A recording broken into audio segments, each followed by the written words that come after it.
Belum pernah selama ini saya melihat tanda yang begitu gamblang. Saya ingin tidak mempercayai apa yang saya lihat. Pasti saya keliru. Masa seorang yang dikenal wali, berilmu tinggi, dan disegani banyak kiai yang lain disurat sebagai ahli neraka? Tak mungkin. Saya mencoba meyakinkan diri saya bahwa itu hanyalah ilusi, tapi tak bisa. Tanda itu terus melekat di kening beliau. Bahkan belakangan saya melihat tanda itu semakin jelas ketika beliau habis berwudu. Gila.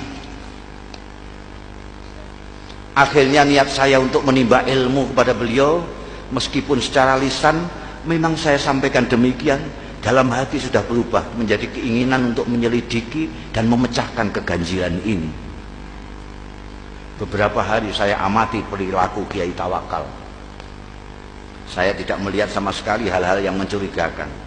Kegiatan rutinnya sehari-hari tidak begitu berbeda dengan kebanyakan kiai yang lain. Mengimami salat jamaah, melakukan salat sunnah seperti duha, tahajud, witir dan sebagainya, mengajar kitab-kitab, umumnya kitab-kitab besar, mujahadah, zikir malam, menemui tamu dan semacamnya. Kalaupun beliau keluar, biasanya untuk memenuhi undangan hajatan atau, dan ini sangat jarang sekali, mengisi pengajian umum. Memang ada kalanya beliau keluar pada malam-malam tertentu, tapi menurut santri-santri yang lama, itu pun merupakan kegiatan rutin yang sudah dijalani Kiai Tawakal sejak muda. Semacam lelono broto, kata mereka. Baru setelah beberapa minggu tinggal di pesantren, saya mendapat kesempatan atau tepatnya keberanian untuk mengikuti Kiai Tawakal keluar. Saya pikir inilah kesempatan untuk mendapatkan jawaban atas tanda tanya yang selama ini mengganggu saya.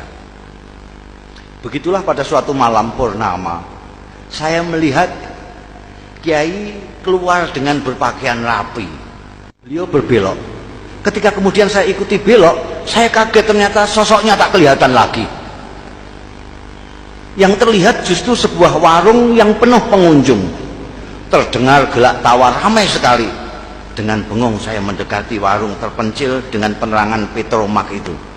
Dua orang wanita, yang satu masih muda, yang satu lagi agak lebih tua, dengan dandanan yang menor, sibuk melayani pelanggan sambil menebar tawa genit ke sana kemari.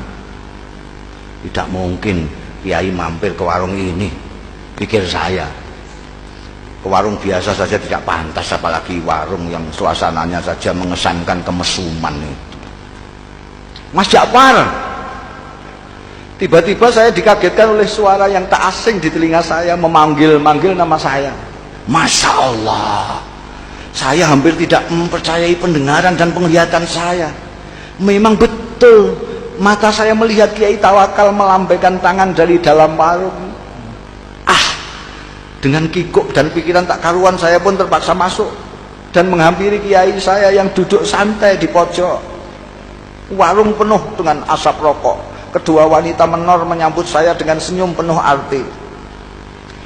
Kiai Tawakal menyuruh orang di sampingnya untuk bergeser. Kasih kawan saya ini tempat sedikit. Lalu kepada orang-orang yang ada di warung, Kiai memperkenalkan saya. Katanya, ini kawan saya, dia baru datang dari daerah yang cukup jauh, cari pengalaman katanya.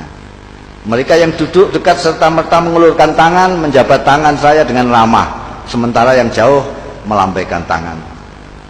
Saya masih belum sepenuhnya menguasai diri, masih seperti dalam mimpi, ketika tiba-tiba saya dengar Kiai menawari, minum kopi ya. Saya mengangguk asal mengangguk. Kopi satu lagi yuk, kata Kiai kepada wanita warung sambil mendorong piring jajan ke dekat saya. Silakan, ini namanya Rondo Royal, tape goreng kebanggaan warung ini. Lagi-lagi saya hanya mengangguk kepala asal mengangguk. Kiai Tawakal kemudian asik kembali dengan kawan-kawannya dan membiarkan saya bengong sendiri. Saya masih tak habis pikir, bagaimana mungkin Kiai Tawakal yang terkenal waliullah dan dihormati para kiai lain bisa berada di sini, akrab dengan orang-orang beginian, bercanda dengan wanita warung. Inikah yang disebut lelono broto? Ataukah ini merupakan dunia lain beliau yang sengaja disembunyikan dari umatnya?